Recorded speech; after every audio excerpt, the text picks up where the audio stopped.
Hi hello നമസ്കാരം. ഇപ്പോൾ BB7 ഓഗസ്റ്റിൽ തുടങ്ങാൻ നിൽക്കുകയാണ്.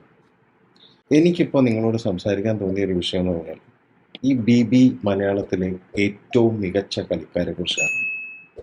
ബിഗ് ബോസിലെ മികച്ച കളിക്കാര് എന്ന് പറയുമ്പോൾ തന്നെ ആദ്യം എൻ്റെ മനസ്സിൽ ഓടിയെത്തുന്നത് ഒരൊറ്റ പേര് മാത്രമേ ഉള്ളൂ: അഖിൽ മാരാർ. അഖിൽ മാരാർ ആ സീസൺ കളിച്ചത് സൂപ്പറായിട്ടായിരുന്നു. അതിനെ വെല്ലാൻ ഇനിയൊരു കളിക്കാരനുണ്ടാവുമെന്ന് മലയാളത്തിൽ എനിക്കറിയില്ല. കാരണം വളരെ ബ്രില്യൻ്റായിട്ട് അദ്ദേഹം കളിച്ചു. ഇപ്പോൾ പലരും പറയും ആ സീസൺ വൺ സൈഡായിപ്പോയി. അത് പുള്ളിയുടെ കുഴപ്പമല്ലല്ലോ. കാരണം മാരാരുടെ ഗെയിം വളരെ പെർഫെക്റ്റായിട്ട് കളിച്ചു. ബാക്കിയുള്ളവർക്ക് കളിക്കാൻ അറിയാത്തത് അത് അയാളുടെ കുഴപ്പം അങ്ങനെ ആവുക. അപ്പോൾ ഏറ്റവും മികച്ച പ്ലെയർ ബിഗ് ബോസ് മലയാളത്തിലെ അഖിൽ മാരാർ. നമ്പർ 2, സീസൺ 6 തൂക്കി എന്ന് പറയപ്പെടുന്ന ഗബ്രി ജാസ്മിൻ. ഐ മീൻ ജാസ്മിൻ ഗബ്രി വളരെ പെർഫെക്റ്റായിട്ട്, അത് പ്ലാനിങ് ആണെങ്കിലും എന്താണെങ്കിലും. കണ്ണിൽ പ്രണയമുണ്ട്, പിന്നെ ക്ലാരിറ്റി ഇല്ലായ്മയാണ് എൻ്റെ clarity. Anyways it's a brilliant game, അതിനെ ഒന്നും പറയാനില്ല. അത് it's a negative or positive, അത് game the brilliantly played well. Season 1 സാധ്യത വളരെ മികച്ച പ്ലെയറായിരുന്നു. കാരണം എനിക്കതിൽ ഏറ്റവും ഇഷ്ടപ്പെട്ട സാധനം എന്ന് വെച്ചാൽ രഞ്ജിനി ഡോറ് തുറന്ന് കയറി വരുമ്പോൾ സാബു എൻ്റെ ഫസ്റ്റ് ഡയലോഗായിരുന്നു: ഇപ്പോൾ മനസ്സിലായി എന്തിനാ എന്നെ ഇവിടെ കൊണ്ടുവന്നത്. എൻ്റെ മനസ്സിൽ പെട്ടെന്ന് ഓടിയെത്തുന്ന മികച്ച പ്ലെയേഴ്സ് അത് എവരൊക്കെയാണ്. അത് കഴിഞ്ഞൊരു പ്ലെയർ അവിടെ ഉണ്ടോ എന്ന് ചോദിച്ചാൽ എനിക്കങ്ങനെ ഫീൽ ചെയ്തിട്ടില്ല.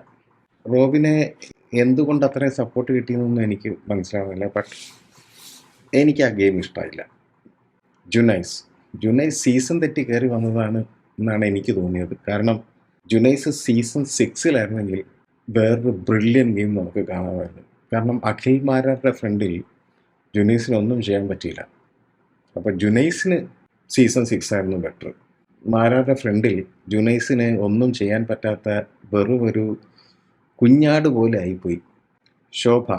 ശോഭയ്ക്ക് ചാനൽ സൈഡിൽ നിന്ന് ഒരുപാട് കാര്യങ്ങളുണ്ടായിരുന്നു എന്ന് തോന്നുന്നൊരു സീസണായിരുന്നു അത്. കാരണം ശോഭ ചെയ്യുന്ന കുറ്റങ്ങളോ തെറ്റുകളോ കുറവുകളോ അല്ലെങ്കിൽ കാണിക്കുന്ന വൃത്തികേടുകളോ ഒന്നും ആർക്കും കണ്ണിൽ പെടില്ലായിരുന്നു.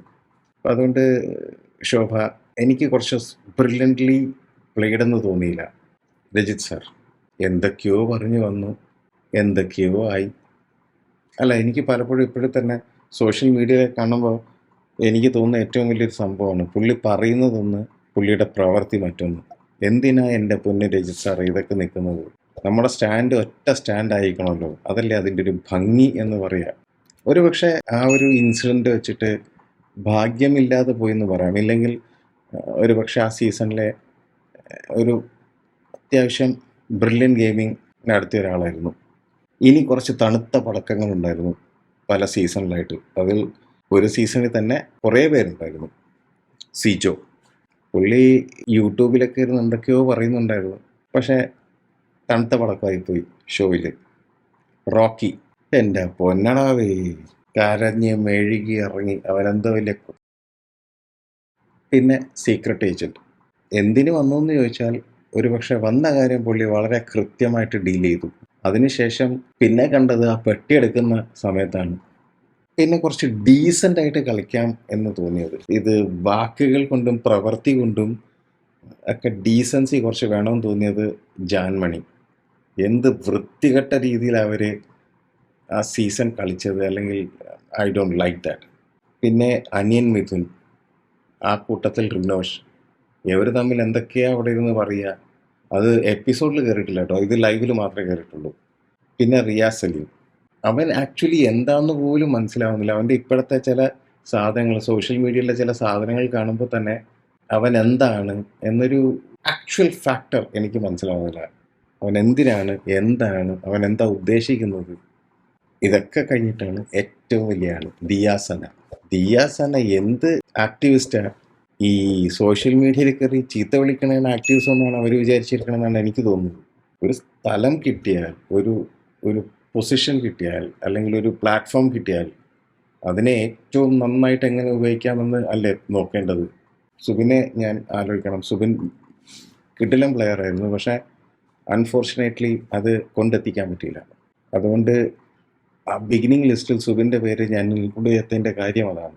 കാരണം ഏറ്റവും കൊണ്ടെത്തിക്കുന്നത് അതാണല്ലോ ബ്രില്യൻ ഗെയിമർ അല്ലെങ്കിൽ ഒരു ബെസ്റ്റ് പ്ലെയർ എന്ന് പറയാം. അപ്പോൾ ഒരുപക്ഷെ നിങ്ങൾക്ക് തോന്നുമായിരിക്കും സീസൺ ജയിച്ച 2 പേരെയാണ് ഞാൻ ബെസ്റ്റ് പ്ലെയറിൻ്റെ കണക്കിൽ വന്നത്. ബാക്കി ജിൻഡോ, ഐ ഡോണ്ട് തിങ്ക് സോ. ജിൻഡോയുടെ കളി എനിക്കങ്ങനെ തോന്നിയിട്ടില്ല. പിന്നെ ഒരുപാട് പേര് വന്നിട്ട് പോയി. ഇവരൊക്കെ എന്തിനു വന്നു, എന്തിനു വേണ്ടി വന്നു, അവർക്ക് പോലും അറിയില്ലായിരുന്നു. അത് ബിഗ് ബോസ് എന്തിനു കൊണ്ടുവന്നു എന്ന് പോലും ചിന്തിക്കേണ്ടിയിരിക്കുന്നു. ഇനിയുള്ള സീസണിലെങ്കിലും ഇത്തരം ആൾക്കാരെ കൊണ്ടുവന്ന് വെറുപ്പിക്കാതിരിക്കുക. ഇത്രയൊക്കെയാണ് എനിക്ക് ഇതിനെക്കുറിച്ച് പറയാനുള്ളത്. ഇത് വളരെ കൃത്യമായിട്ട് എൻ്റെ ധാരണകളാണ് കേട്ടോ. എനിക്ക് തോന്നിയ ചില ആൾക്കാരാണ്. അപ്പോൾ നമുക്ക് അടുത്ത വീഡിയോയിൽ വീണ്ടും കാണാം. Till then bye.